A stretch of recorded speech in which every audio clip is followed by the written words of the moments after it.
see right now, without LeBron, Lakers are struggling. Let me tell you about a team I hate, all right? I know the Dallas Cowboys fan is here, so I had to make sure he knew how much I hate this team. I'm ready. I've often said that the people who run baseball, they try very hard to ruin it. I'm from Brooklyn. I don't have a problem saying it to his face. Oh, I'm from Brooklyn. Hey, guys, any?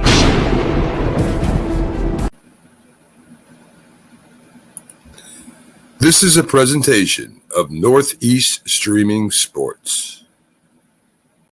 He was a giant, and he was a cowboy. Now these two former rivals have joined forces to bring you the most insightful, perceptive, and controversial sports talk podcast in America. Former Dallas Cowboys defensive end Jim Jeffcoat locks horns with former New York Giants wide receiver Byron Williams. And now, here's Byron Williams and Jim Jeffcoat.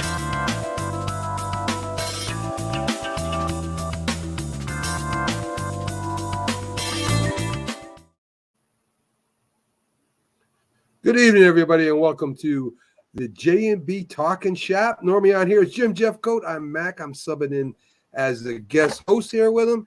And we'll also be having on Cliff Odum, former NFL linebacker for the Cleveland Browns, the Indianapolis Colts, or maybe the Baltimore Colts at that time. Was it Indianapolis, or am I getting it right? He was part of the move from Baltimore to Indianapolis, yes. And he also played for the Miami Dolphins, so he'll be up in here in a minute. Good evening, everybody. Good evening, Byron. How are we doing today, my friend? Doing great. Good, doing great. It was a great week, week 13. Now we're looking at week 14. You know, we had the turkey and dressing and Thanksgiving, and it was football everywhere. Yeah, it was. There was football everywhere. And what I want to start off with, Byron, is college football. And I think we got Cliff coming in here, maybe join the discussion with us. Let's welcome in here Cliff Odum, former NFL linebacker. Good evening, Cliff. How you doing, bud? Doing good. How y'all doing tonight? We're doing great, man. Thanks for coming on. We appreciate you stopping in and showing up here. So, Cliff, we're going to start off with the college football. I imagine you got your opinion on this too.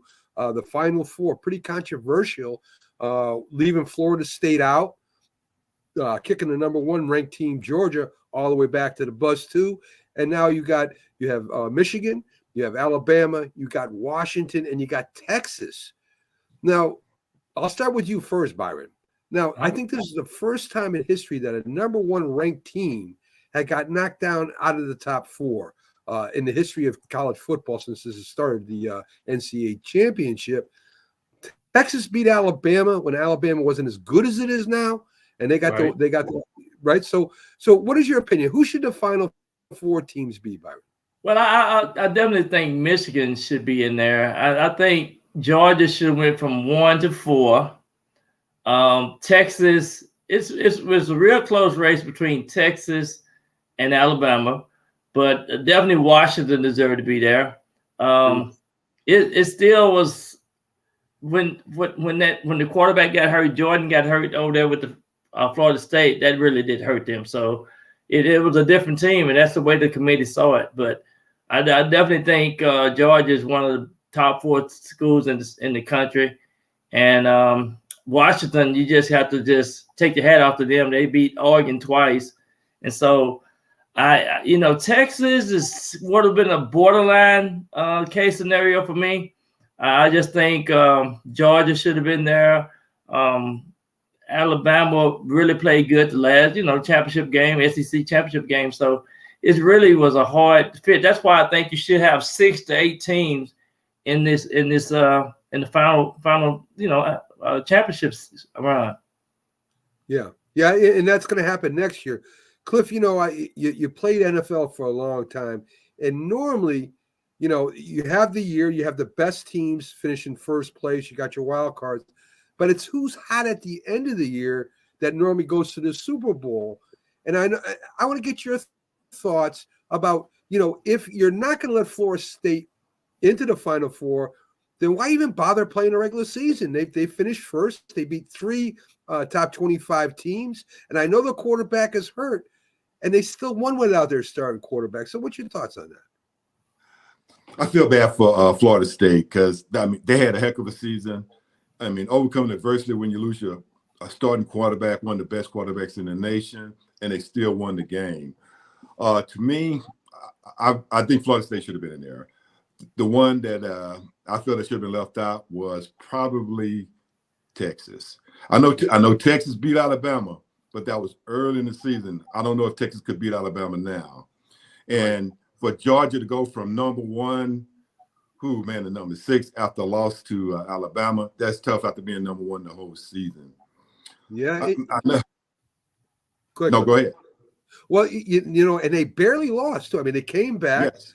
The ball bounces off the upright, or they might have been in. They might have took it to overtime, and who knows what would have happened to them. They were playing really good at the time, and this is. I don't think this is controversial, but I think the national championship has a lot to do with popularity. I think that's why Nick Saban is in there instead of the Georgia head coach, and I think that if Deion Sanders was the coach of Florida State, I would bet you they would be in the top 4. Byron, do you think I'm wrong? I think you're right. Because those guys are on the commercials. They on the commercials, and you're absolutely right. If Florida State had Deion Sanders as their coach, they would definitely be in the top 4. Yes, I tell you what, I agree with you. I agree with both of you guys, because Florida's Deion brings so much to the stage when no matter where he goes. And for the NCAA, I mean, the ratings would have been off the roof here. So I definitely agree with you. I agree. I mean, listen, Washington, we don't know I don't know who the coach is at Washington. I really don't. I know Nick Saban, Texas, yeah, I know him. But I mean, Deion Sanders would bring, as you said, the ratings, and that's what they want. They want that money. I don't care what they say. They want that money. So good evening, Rick. Hey, Rick, what's going on, Rick? Hey, Rick. Rick is a follower of all the shows. He's with everybody. We have our special guest former linebacker Cliff Odum on with us, who, talking of college, has a son right now coaching, and it's New Mexico State. Byron made sure I didn't say New Mexico, because I guess that's a lot. So anyway, so how's he doing? You must be proud of your son. Oh, very proud of him. Believe me, he's a product of both me and Byron, because we started coaching him back in Pee Wee football, flag football, and kept him up kept coaching him all the way to 6th grade in tackle. But yes, he's doing quite well up there in New Mexico State. They just had a 10-win season this year. They beat Auburn a couple of weeks ago, and now they're in the New Mexico Bowl in Albuquerque, coming up on the 16th. So they have a lot of fun up there. It was a great chance to show his ability, taking one of the worst programs in the country and bringing them to national prominence where they are now. Now, I'll be honest. I bet he calls you and he says, "Dad, I'm not sure what to do here with this guy, man. What should I bet he asks for some advice from you from now and then, anyway." Well, we talk quite a bit, especially after the game. He gets my opinion of how I saw the game, and we kind of bounce some ideas and stuff off each other, and it's always fun talking to him after the game. Especially after they win, right? I mean, that's Hey, man, he still called me coach, and so Cliff went to see him last week at Thanksgiving, and he had the temperature down to 66. So Cliff almost froze himself over there, and Cliff say, "That's why I like to have my own house, because I can control my own thermostat." That's true. Very important. I tell you what, it's a lot different now, because when he was young, living under my roof, it was always my rules. No, do not touch the thermostat. I want 72. We go to the house. That's the first thing. Dad, this is my house. We leave at 66. I'm like, oh, you're freezing me. I'm old. My blood is thin. I can't take this cold weather. But it's all fun. It's all fun. That's really cool. I'm glad you guys are close. To me, there's no more important person. I know my father. I mean, I always wanted to show him, that always wanted him to enjoy and be proud of me what I did in my life, whether it was coaching, which I coached football, or playing football or whatever. I always wanted his seal of approval. Sometimes I got it, sometimes I didn't, but that's okay. He was honest man, one of the most honest men I've ever met. But let me ask you, he always had the last comment though, didn't he? Oh well, we could fight for that. I mean, we could go at it, but yeah, I mean, eventually, he would win on. Very stubborn man. So, yes, Cliff, is that a good bowl game that they got? Yes. Especially being from New Mexico State, being right there in the state, it should be one of the definitely one of the top bowls out there, and one that should be should generate a lot of excitement, especially there in the state of New Mexico, and with them beating New Mexico during the regular season, and them beating UTEP, University of Texas at El Paso, the big rivalries there. I'm expecting it to be a one heck of a game. Who they playing, Cliff? They're playing Fresno State from the Mountain West. Fresno State from the Mountain West. So that it should be exciting. Might be a little chilly out there, but it should be an exciting game. Excellent. So I want to talk to you. We're going to get to the Giants and the Cowboys because that's what this show is really all about. We'll get to that in a minute, and hopefully you stay on. You go through some picks with us. We like to pick games here and show everybody how smart we are sometimes. and anyway, so I want to talk about your NFL career. You played for 3 different teams, drafted by the Browns, played with the Colts and the Dolphins. What organization? You can say it here. We won't tell nobody. What organization was your favorite to play for? My favorite had to be the Miami Dolphins because the years with the Colts, I was with them in Baltimore. I was on the team when we made that midnight move with the Mayflower move trucks out of Baltimore going to Indianapolis, and during those years we were struggling. We was having some hard times there, especially trying to find a quarterback. And then in '87, we finally broke through and won the division. But when I went to Miami, it was a whole different ball game. The history there, just the notoriety, the fan support, and it was amazing. My first year in Miami was the first time I was ever on Monday Night Football, and that was pretty exciting to be able to go to see the Madden bus there parked in front of the stadium. And just getting a chance to be on Monday Night Football. To me, I was finally in the NFL when I got to Miami Dolphins. Very cool. So the linebacker position has changed a little bit over the years. I mean, that used to be the primary position. LT, Harry Carson, Dick Buckers. I mean, I could go on and on and on. And now it's become pass edge rushers and defensive backs. Right? The linebackers don't get as much airtime or talked about as much as they should. I think that's wrong because I look around the league and I look at the San Francisco 49 linebackers. All 3 of them are dynamite. And being that linebacker, you got to depend on your defensive line to kind of take up the offensive lineman and let you kind of shine a little bit. The defensive line that did this the best, that took up the blockers so you could see the running back and make tackles. What defensive line was that with, Cliff? It had to be the '85 Chicago Bears, because that defensive line in Chicago, I mean, they controlled the line of scrimmage. Mike Singletary he could just run free and make plays.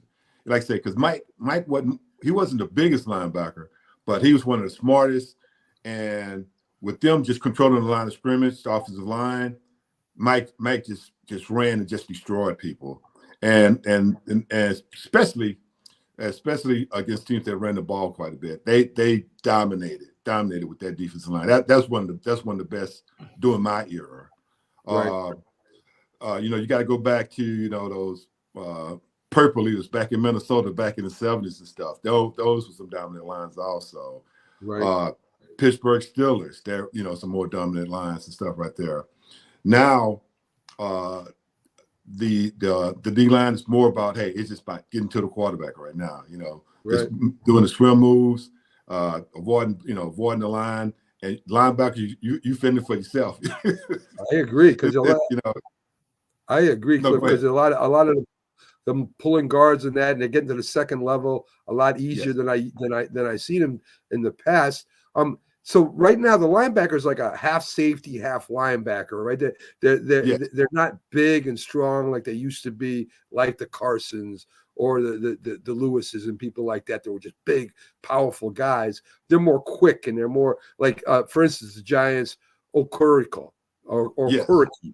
He's a quick guy, can get up the field fast, good in coverage, and this is what they're looking for now in the NFL more than they used to. Oh, I totally agree because, like I said, back when I played back in the 80s and early 90s, the linebacker big guys, 6'2", 6'4", anywhere from 240 to 250, and being able to step up, take on a lineman, get off the block, and make the tackle. Now it's more finesse, swimming the blockers and stuff, and instead of taking them head on. It's a different league right now, and especially as much as they throw the ball right now, they want those smaller, quicker linebackers better cover the receivers down the field, especially in cover two, where you got to carry that tight end all the way down the middle of the field pretty much by yourself. Yeah. Byron's being real quiet. We're teaching him about defense right now. He's just used to running all over the place and blocking and making some big catches. So hey, I'm learning something from you guys. That's for sure. So then I'll tell you, Cliff, coaching is my passion. I love coaching. I watch I've watched all the specials on all the coaches. I've read about from Lombardi all the way up to Parcells. I mean, I love coaching it. It's like a little family, man. I love being involved in the game at that level. I'd love to play, but when I started coaching, it was something special to me. So let's get to the Cowboys and the Giants. We're kind of putting Byron in the spot here. He's got to talk about the Cowboys, right? Because Jim Jeffcoat's not here. I don't live in Texas. I hate the Cowboys because they used to kick the Giants' butt every year when I was a kid. So, and you ask Jim laughs at me all the time. The closet New York Giant fan he is. But Byron, so you guys, the Cowboys. I said you guys. The Cowboys are playing the Philadelphia Eagles for almost virtually first place. If the Dallas Cowboys win, which I think they might, because the Eagles are tired. The Eagles look tired.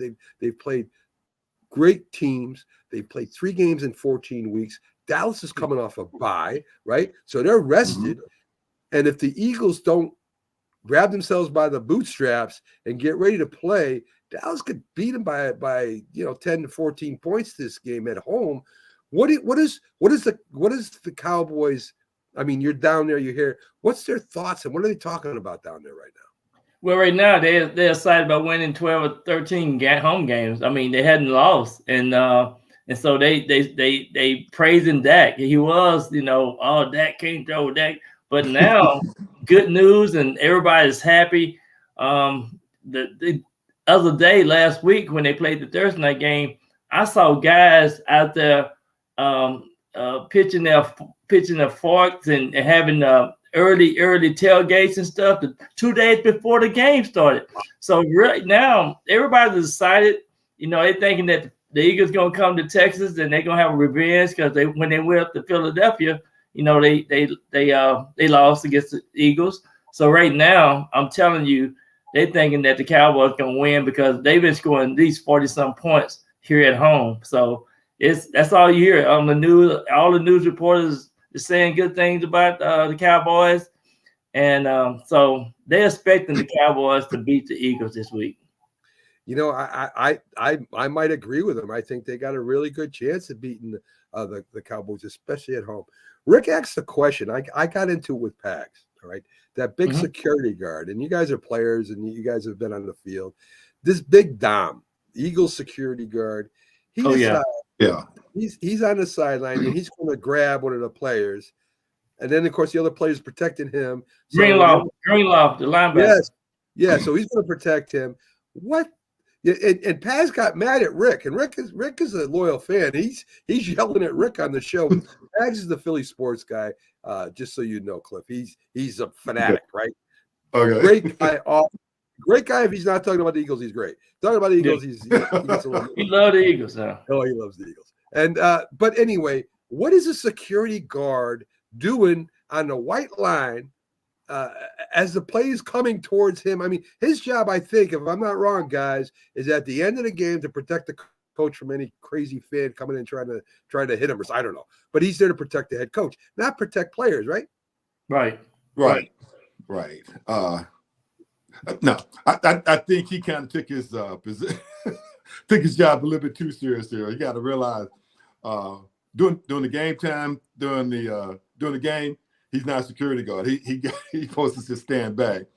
And when it was is Greenlaw, right? Yeah, no, Greenlaw. Hey, when he made the play, and I saw some of the players get a little mad at him and stuff. But you don't have your team security guard talking noise to a player during the game. He kind of stepped over the line on that one right there.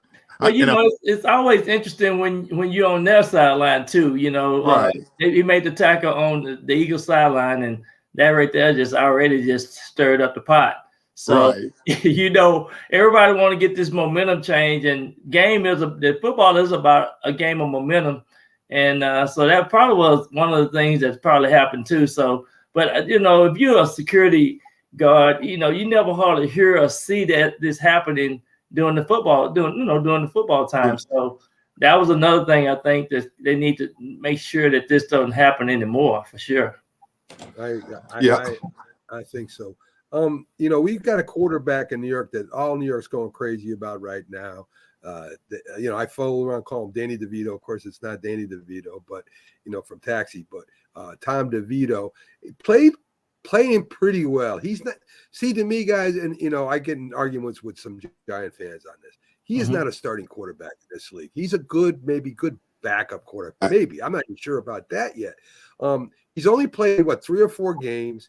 Yep. The Giants have played well on defense. The defense has got 9 turnovers last 2 games.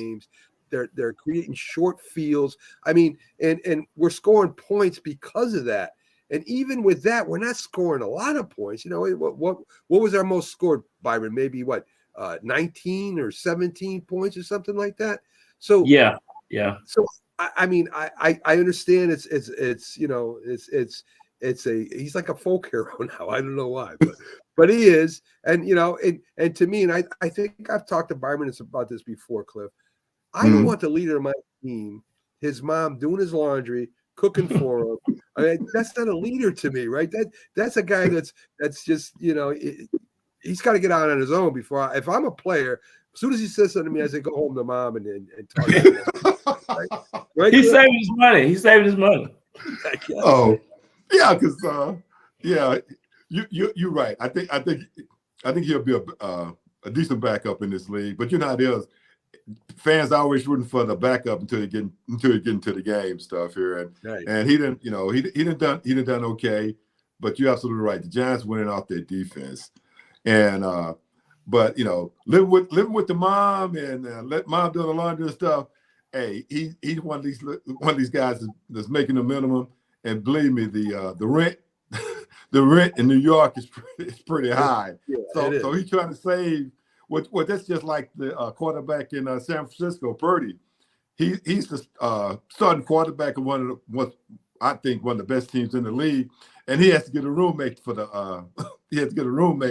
to share rent in San Francisco. So, hey, when you're doing the minimum, when you're making the minimum down there, you try to save every penny you can. Yeah, Byron knows all about that. I know he knows all about making the minimum. So they got New York, New Jersey, for sure. Yes. The Cowboys, Giants, both. I think the Giants have a chance. Their defense again has to help win that game. Green Bay's Jordan Love's been playing really good lately.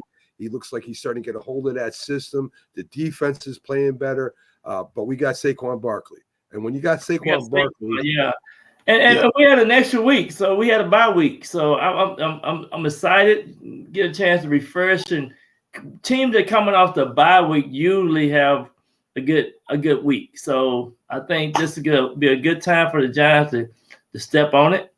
And and they still last week the Giants' name was still in the playoff hunt. They 4-8. They still in the playoff hunt. So if they can go on a winning streak, finish 9-8.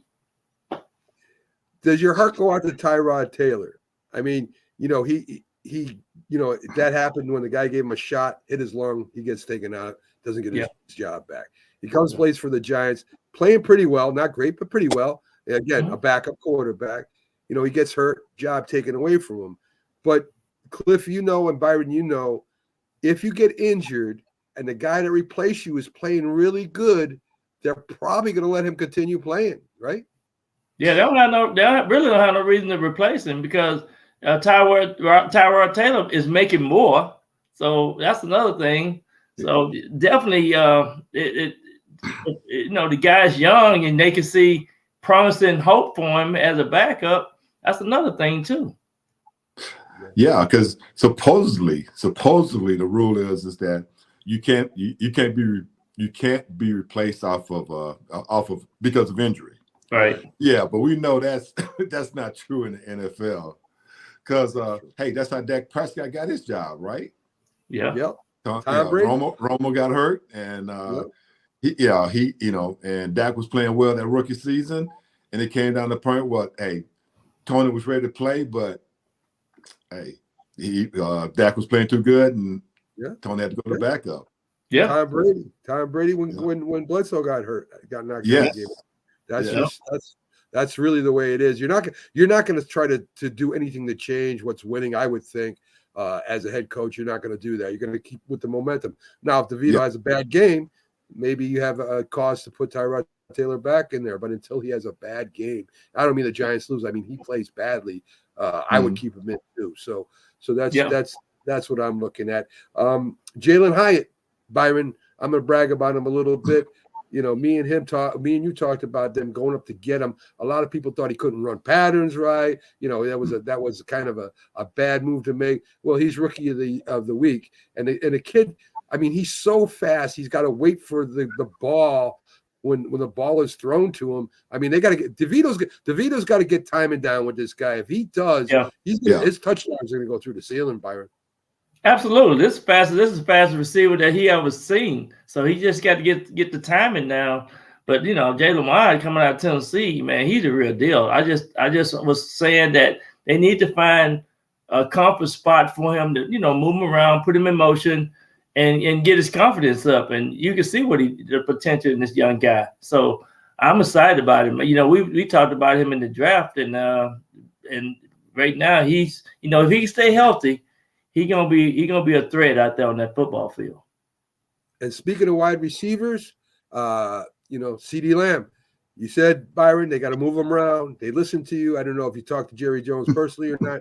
Well, I had a talk with Mike McCarthy last year. We were together at this veteran deal. I talked to him, but we were just talking about the old Giant stuff. He's really a Giant fan. Mike is, but no, we definitely, you can see that with CeeDee Lamb, if they move him around, put him in motion, let him run the quick screens and things like that, that just build momentum.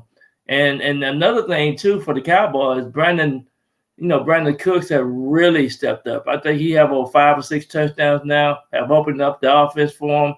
And then the tight end play have improved. So the weapons have increased, and and then Pollard every now and then he come out and he's explosive. So, the Cowboys offensively scoring 40-some points a game is looking really good at home. It is. It definitely is. Cliff, the linebacker crew at Dallas has gone through the roof since getting Micah Parsons. They like to compare him to Lawrence Taylor. I don't think you can compare him. That's not fair to Micah Parsons to me.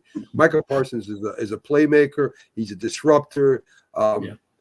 If he stays on the outside, you put him inside, different story. But this is what the Eagles are going to have to keep track of, where Micah Parsons is. Maybe run away from him, maybe screen over him. They're going to have to do something to slow this guy down, or he's going to go crazy on Hurts come this Sunday. Yeah, I totally agree with you on that, because this guy's a one-man wrecking crew. But and I agree with you. his best bet is on the outside. I mean, you have to let him out there on that tackle and let him work him, and just every once in a while bring him in on that center and spread the two defensive ends out, cover up the guards with the linebackers, and just let him work one-on-one on that center on occasion. Yeah. And that way he can do some damage. But one thing when you was talking about the linebackers though, I think that's going to be Dallas' Achilles heel, because right now you had Van Der Esch that got hurt. The kid they drafted out of Texas, he was going to be a good linebacker before he tore his ACL, and you must admit Dallas is having problems stopping the run. And are they going to sign that linebacker from the Colts? No, he chose Philly. Yeah, yes, that's what I thought. He chose, because if he would have chose Dallas, that would have been a big plus. But he went to Philly. He went to Philly. So them Eagles, they get them 1-year contracts. Everybody goes to Philadelphia. Everybody goes to Philadelphia. I think it's just like Kansas City. Especially when you're older veteran, you're trying to get that ring. Yeah. You're gonna go to the best spot. It's gonna give you a chance to get that ring. I think he should have came to Dallas. He can fit more here in Dallas, but just because they really need that spot. They really need somebody with some experience as well. Yeah, but he knows Dallas not going to the Super Bowl. I know I'm gonna get some comments on that. Yeah, you will. Yeah, you will. Yeah. Well, I tell you what, Dallas is Dallas. If they can win out and get home field advantage, that's a possibility. That's a possibility. If they can win out. But that's a big if. Because, man, if you look at their schedule, you got Philly coming up, you got Detroit coming up, you got my Miami Dolphins coming up.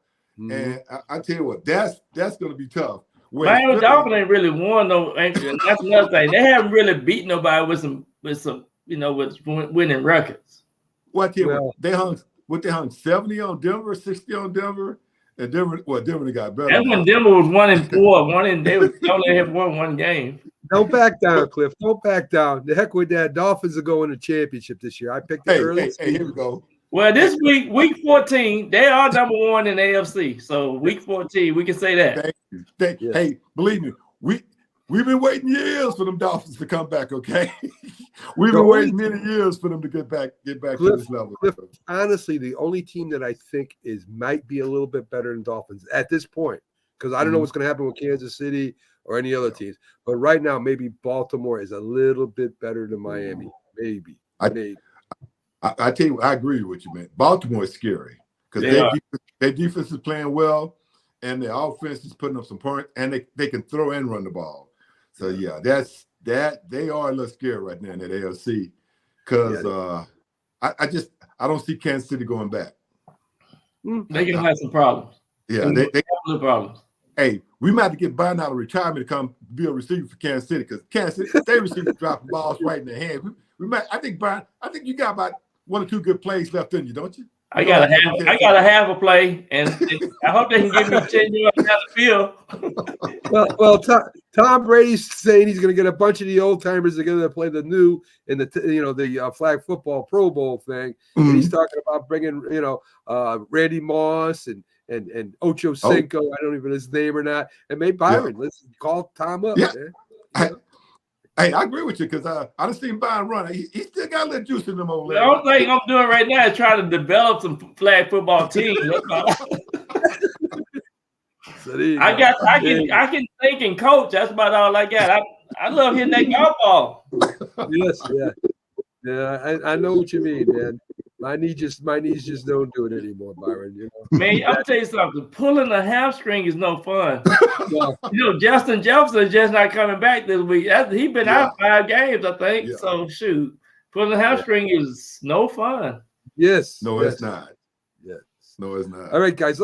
Let's start picking some games. We'll take our time, look at the matchups, what we think will win and who will lose. And we start off Thursday night. We got the Patriots playing Pittsburgh. So good news for the Patriots. Pickens ain't playing, which I don't really know if it would matter if he played or not, because to me he's a bust. But I'm not going to get into that right now. But Pickens is out. You got Trubisky in there. Trubisky had a little bit of thing going there in Chicago. I think they messed him up a little bit, which is easy to do with young quarterbacks. I don't think he's recovered from that. Trubisky to me is more mobile than Pickett. But the Patriots defense, if nothing else, the Patriots defense, you're going to have to earn that as the Chargers found out with their talented offense. So it's going to be defense against defense. Pittsburgh's defense did not look good at all last week. So imagine they're going to be a little angry. So then it comes down to, I guess, Zappy's playing Zappy versus Trubisky. The running game. The Patriots versus the running game with the Steelers. This might be 9-6, guys. I don't know, but I think Patriots got a chance here. I think they may get another win this year here. What do you think, no way. First of all, let me go back to last week. They played the Cardinals. The weather was bad. The game was delayed. The Cardinals ended up beating them 24-10. So they had a rough start with that weather, and for some reason, Pittsburgh never hardly loses at home. I couldn't even fathom the thought. So the Patriots going to the Steelers this week, and they're gonna blow a gasket on them. This game gonna be 30-10. Patriots gonna probably. Where are they gonna get the points from, Byron? Where are they gonna get the points from? Trubisky gonna have his best game in a long time. Why can't I tell you? Listen, I ain't doubting you're wrong. I'm just saying I don't see any Pittsburgh offense there at all. And now you got a second stringer in there. I don't know. Listen, Cliff, help me out here, man. Listen, I tell you what. Zeke Elliott's going to score the only touchdown of the game. How's that? I tell you what. I'm saying Zeke probably score, but I'm going with Pittsburgh. I see my man Rick. Okay. It's with Rick going with Pittsburgh. And yeah. Right now, the Patriots are reeling. Their offense is non-existent. Now they're gonna win. I don't know if Pittsburgh win by 30, but I'm going with 21-3. No, with 21-7 because 21-7 because I'm saying Zeke gonna score one. But that's it because Belichick. I think it's time. I think his time is coming to an end because. He hasn't done anything since Brady has left. That is true. That is true. But I think you guys are drinking a lot tonight. I think you guys are drinking. It could be a low-scoring game. You think, though? Oh yeah. I really do. And I'll tell you. I'll tell you something else. I think Zappy right now in his career is better than Trubisky. How's that? Okay. I think so. But I think the Steelers defense, gonna step up this game. Yeah, you might. And I've been drinking too, guys, so don't worry about it. Anyway, we got Tampa Bay going into Atlanta. Baker Mayfield plays like Baker Mayfield. He throws one touchdown and one interception, 2 touchdowns, 2 interceptions. Atlanta's been playing pretty well lately. Their defense, another to me, Ritter. I don't know if he's the quarterback of the future or not for Atlanta. He's a young kid. Maybe he should get another chance next year. Maybe he needs to develop a little bit more. Baker, of course, he's had a bunch of chances.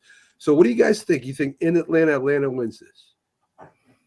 Yeah, I think Atlanta will win. Atlanta played this past week against the Jets, 13-8. It was a horrible game. Just wasn't good to watch. But the Bucks, right? So for some reason they missing a whole lot. I think the Falcons. They're gonna be, they'll be at home. So I'm thinking that the Bucks ain't gonna have a chance to beat the Falcons this week. So me and Rick going with Atlanta. What's your thoughts, Cliff? I'm at the join the bandwagon. I'm going with Atlanta. With them playing at home, I'm a big fan of Baker Mayfield. I'm rooting for him. I'm hoping he can be the quarterback of the future for Tampa Bay. But Tampa, they are just not playing inspired football right now. And what I think Atlanta's leading the division, right? They leading over New Orleans, right? Yeah. And I think they got a little bit more to play for. You got home field advantage. I'm gonna go narrowly. I'm gonna say 21-24 Atlanta. All right. Okay. I think it's gonna be close too. So I agree with you all. I think Atlanta wins this. You got the Rams who've been playing really good lately. Matt Stafford, the Rams seem to have a running game right now. Matt Stafford, even with that bad thumb, is throwing the ball better now, so it looks like he's healing a little bit. But they're going up against Baltimore, and Baltimore's at home. Stafford, what are the Rams going to do to slow down that Baltimore offense? Would be my question to you, Byron. Yeah, well, I don't see the Rams doing too much. They definitely got one of the best line pass rushers in defense, but I just think right now the way, especially the Ravens, when they play at home, they just seem like they open up a can of worms and they be whooping up on some people. The last week, the Rams played a hard game because it was 19-20 when they played the Browns, and then they opened it up at the very end of the game. So I just think the Rams got to travel all the way across the state. All the way across the state. This Jeff Jeffco. They got to travel all the way across. So I'm thinking that the Rams gonna have a terrible day. So I'm definitely saying the Ravens gonna beat them by probably about 15, 14 points. All right, Cliff. We laugh because Jim picks the team that has to travel. That's the one that loses. The team that travels the most. That's how he picks, and that's why he's got out of all the wins, he's got 7 wins out of the whole season. So, we like to tease Jim about that a lot. So, Rick's got the Ravens. Cliff, you think the Rams have a chance? No, I'm going with the Ravens. Right now, they're playing some good football. And I'm with Jeff. That long flight from California, man, that jet lag, it does get you. Cliff, you ain't played for no team in California, Cliff. No, Ravens. I'm gonna say the Ravens. Right. I'm not 28-14. I think 28-14. I agree with everybody. I can't see the Rams beating them. So we got Detroit playing Chicago. Now, Chicago has won some money for me lately being the underdog. Everybody talks about trading Fields. I think they'd be crazy to trade this kid. I think he's got a big future. Yeah. When he's throwing, when he gets protection, the kid can pick apart a defense. He's got legs. He's going against Detroit. Detroit's going to be playing in Chicago. Detroit's a really good team. I'm not taking nothing away from them, but if we were taking points, which the points right now are 3.5, I take Chicago as my underdog again. I think it's going to be a real close game. I think Chicago's got a chance to win this if they can get after Goff, Byron. If they don't, Detroit probably wins this. Absolutely. I agree with you. One of the things I always look at NFC division games, and this is one of those games, and they play in Chicago, and you can throw the records out a lot of times when these teams play each other. So I think it definitely will be a close game. Vegas are already showing 3.5 points. So, most people are going to say, well, Detroit going to go up there and kick the Bears' butt, but it's going to be a good game. Cliff, there's something about playing inside in the dome and then going to play outside in Chicago and all that wind and everything. Total different game. You got to be able to run the ball, and you got to have a quarterback that can throw the ball, have a big arm. And both quarterbacks do have big arms. I just think that Fields has got a bigger arm, and this is why I think the Chicago's got a chance against these guys. I tell you what, I totally got to take into consideration a dome team going to Chicago this time of year. It's definitely gonna have an effect. I'm going with Detroit.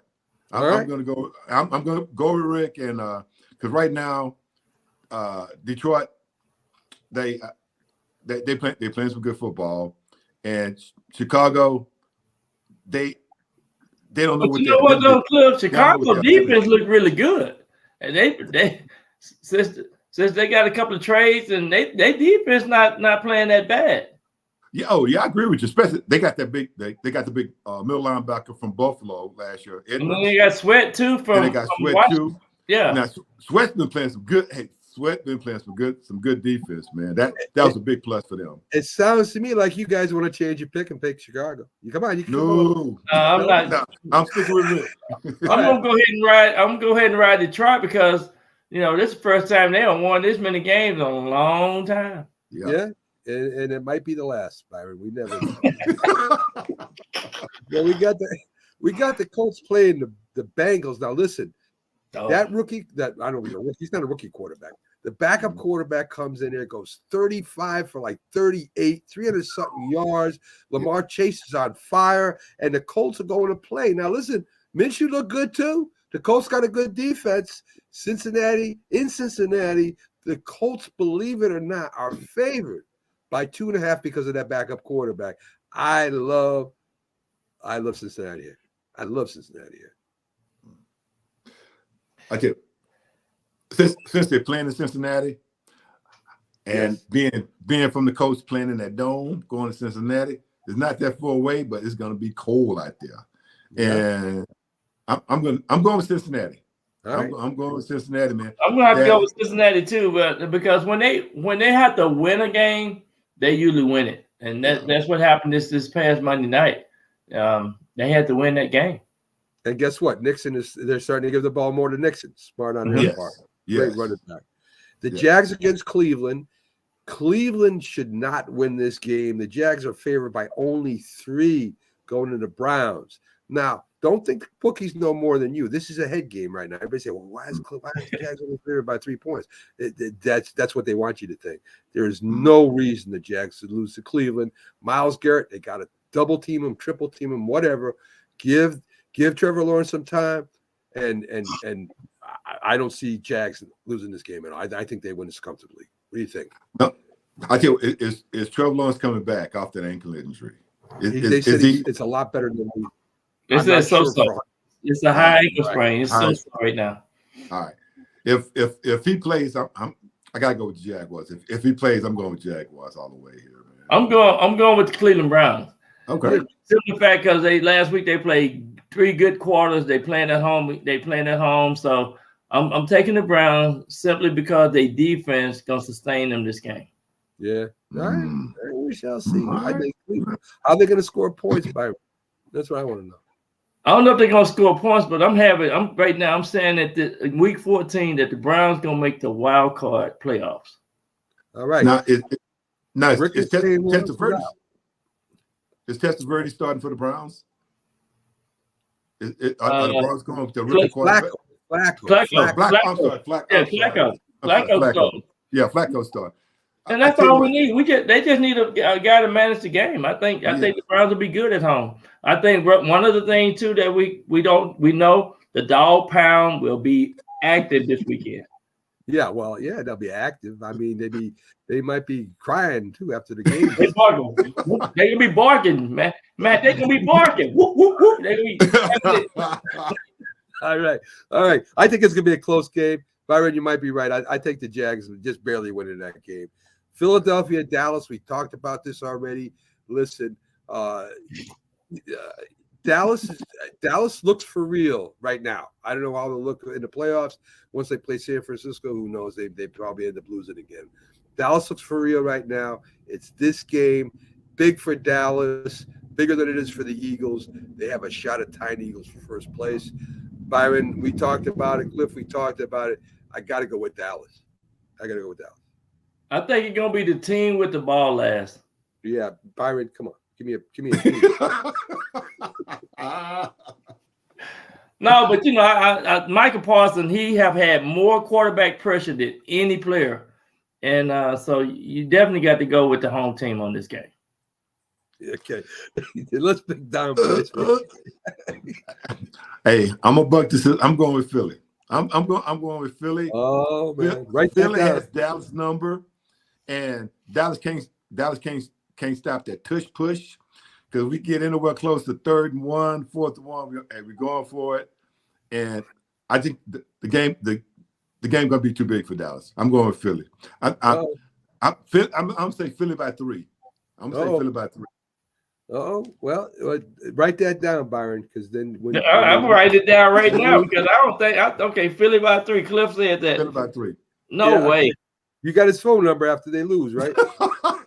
He ain't gonna answer the phone. He won't answer the phone. He's never gonna be calling it. All right. Oh man. Tennessee going into Cliff's team, the Miami Dolphins. Tennessee is getting 13 points, a lot of points. I don't see Tennessee staying with the Dolphins at all. I think the Dolphins win this going away. They don't let up at the end either. They're not like San Diego Chargers cost me last week's game. They run the clock out. They just keep throwing touchdowns and say, stop me. Yeah. I like Miami here big time. Tennessee played their best game last week against the Colts, and it was 20. The Colts ended up beating 31-28, and they was ahead majority of the time. But boy, I tell you, they're gonna be around the track meet down there, wallow them and the cheetah. You just know they're gonna put up a lot of points. Yeah, I think so too. How about you? Yeah. I'm gonna make it unanimous. I'm going with my Dolphins. But it's just too much offense for Tennessee right now. And Tennessee they're not generating any type of offense. Yeah. And is Henry? I think is Henry gonna play? I don't think he's gonna play. I don't know. I know he's in concussion, right? Concussion protocol. Yeah, he's in a concussion protocol, and that's about 75. About 50% of their offense right there. Well, I'm gonna say this: most of the players now, they usually when they have a concussion, they usually sit out the next game because they just don't make them like they used to. Yeah, back in the day. Back in the day, put a little selling sauce on yourself, and then you ain't on no injury reserve. You playing the next week. Hey, Brian, you remember how many fingers you got? 2. Hey, you might be holding up 3, but you see 2, that's good enough. You go back in the game. That's right. Yes, sir. So we got the Dolphins, and Henry's out. That team, and without Henry, doesn't have a chance. Green Bay -6 at the Giants. There's Green Bay has problems with the Giants. They've had problems with the Giants since Eli Manning. And last year they lost to the Giants, and this year they're going to New York, and they're giving Giants 6 points. Green Bay might win this, but I like the Giants in the points here. So I'm gonna. Of course, I'm a homer. I'm gonna take the Giants. I won't bet it, but I'll take the Giants, Byron. I think that's a good bet. I think if you're gonna be a betting man, I would take the Giants this game because Green Bay coming off a high. And the Giants going to bring them back down here to the low, and it's going to be a good game. It won't be no 6 points, I don't think. No. What do you think, Cliff? I think Rick's a smart man here. Rick, I'm going with Green Bay. Green Bay, they impressed me when they played Kansas City last week, and I just don't think I don't think the Giants can generate enough offense. So I did say that the Giants was coming off a bye week, so they rested. I'm telling you. Okay. All right. So there you go. Byron's a homer too, Cliff. You know that. So I mean, we're both going to take the Giants, and we ain't going to bet them. I don't think. I don't think Byron's going to make money on that, but we're going to pick them.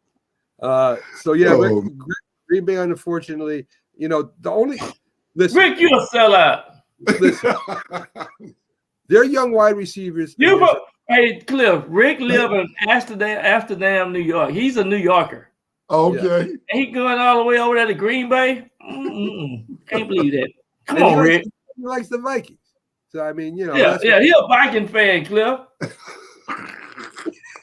Hey, well, I tell you what. I think he got dropped on his head a little bit too much. Oh, man. Well, Rick, man. Rick be picking him though. I got to give him credit. He be picking. Yeah, he can pick. He can pick, and he said the concussion. That's what was wrong with you. So I mean, that's fair game. So yeah. Listen.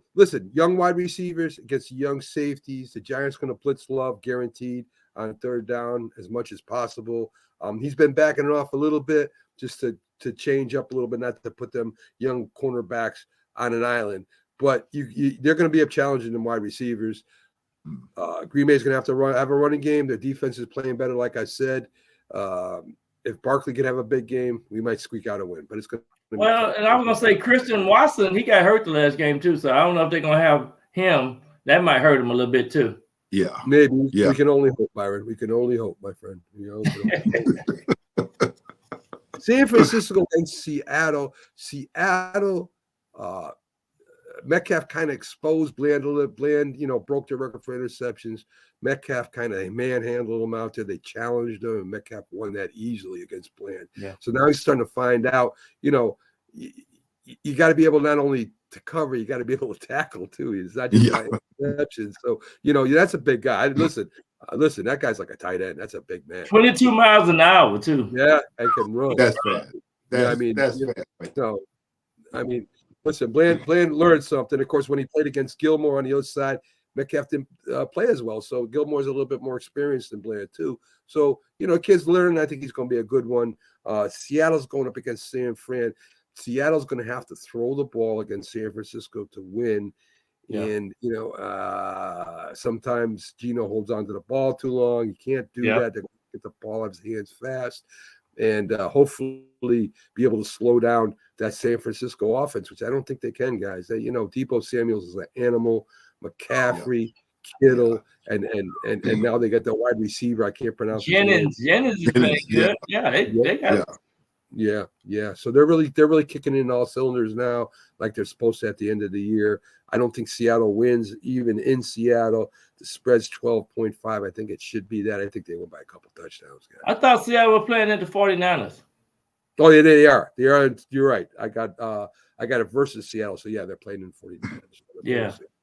They don't lose at home. I'm just, just tough. I definitely had to go with the 49ers. Yeah, I tell you. Yeah, I'm gonna make you unanimous. I'm going to 49ers. Right now, they're playing some good football. They had that little stretch where they lost those 3 in a row. They got some people back. Debo came back. McCaffrey is running well. No, it's San Fran all the way. Is there any better offensive tackle in football than the San Francisco's offensive tackle there? Oh, Anybody William? No. Yeah. I tell you what, man. He's a bad man.